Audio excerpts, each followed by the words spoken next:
मानव कान में ध्वनि की अद्भुत दुनिया में आपका स्वागत है। कान सुनने और ध्वनि की अनुभूति के लिए जिम्मेदार हैं। सुनना एक जटिल प्रक्रिया के माध्यम से संभव है जिसमें ध्वनि तरंगों को पहचानने और उनकी व्याख्या करने की कान की क्षमता शामिल होती है। हम मानव कान की अविश्वसनीय विशेषताओं का पता लगा सकते हैं और यह कैसे हमें अपने आसपास की दुनिया को सुनने की अनुमति देता है। मानव कान के 3 मुख्य भाग होते हैं: बाहरी कान, मध्य कान और आंतरिक कान।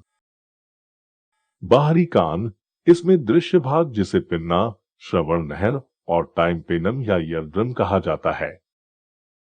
इसका कार्य ध्वनि तरंगों को एकत्रित करना और उन्हें मध्य कान की ओर निर्देशित करना है। मध्य कान, इसमें 3 छोटी हड्डियां मैलियस, इनकस और स्टेप्स होती हैं। इन तीनों हड्डियों को सामूहिक रूप से कान अस्थि पंजर कहा जाता है।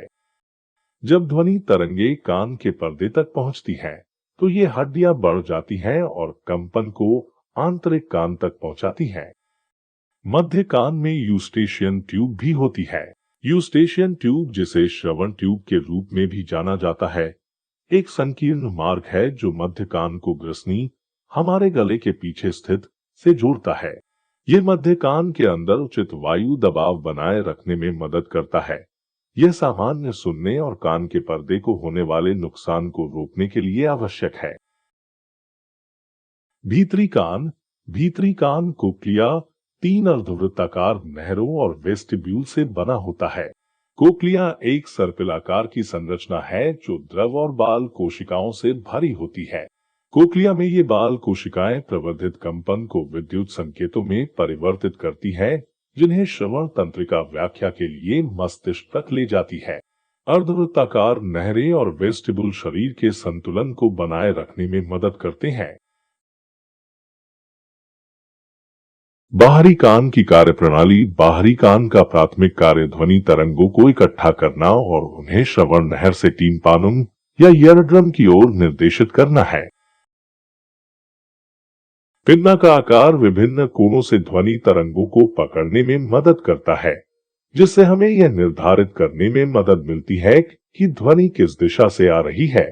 जब ध्वनि तरंग टिम्पानुम तक पहुंचती है, तो टिम्पानुम ध्वनि तरंग के साथ प्रतिध्वनि में कंपन करेगा। यह ध्वनि तरंगों को बढ़ाकर मध्य कान तक पहुंचाता है। फिर कान के पर्दे का कंपन मध्य कान की ओसिक्लेश में स्थानांतरित हो जाता है।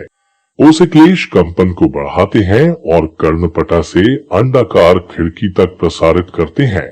संचारण करते समय ओसिक्लेश में मौजूद हड्डियां इन ध्वनि कंपनों को बढ़ा देती हैं। आमतौर पर यह उन्हें प्राप्त होने वाली राशि से 20 गुना अधिक तक बढ़ जाता है। दुर्भावनापूर्ण में ओसिक्लेश, मैलियस, इनकस और स्टेप्स की श्रृंखला एक लीवर प्रणाली की तरह काम करती है,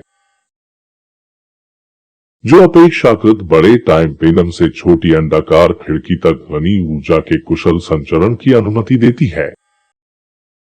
यह प्रवर्धन आवश्यक है क्योंकि आंतरिक कान को ठीक से काम करने के लिए ध्वनि की उच्च तीव्रता की आवश्यकता होती है। अंडाकार खिड़की से कंपन स्केला वेस्टिबुल के पेरिलमफ में तरंगों का कारण बनता है। ये कंपन स्केला वेस्टिबुल से होकर गुजरते हैं और स्केला मीडिया या कोक्लियर डक्ट तक पहुंचेंगे और कोक्लियर डक्ट के भीतर एंडोलिम्फ में तरंग का कारण बनता है। एंडोलिम्फ की गति बेसिलर मेम्ब्रेन को स्थानांतरित करने का कारण बनती है और यह बेसिलर मेम्ब्रेन में बाल कोशिकाओं की गति का कारण बनेगी। और स्टीरियोसिलिया, जो बालों की कोशिकाओं के शीर्ष पर स्थित है, रेक्टोरियल मेम्ब्रेन के खिलाफ झुके हुए हैं और इससे उस कंपन के अनुरूप विद्युत संकेत उत्पन्न होंगे।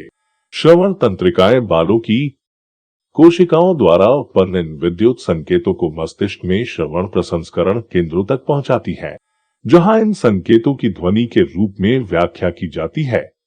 इस प्रकार हम ध्वनि के प्रभाव को महसूस करते हैं।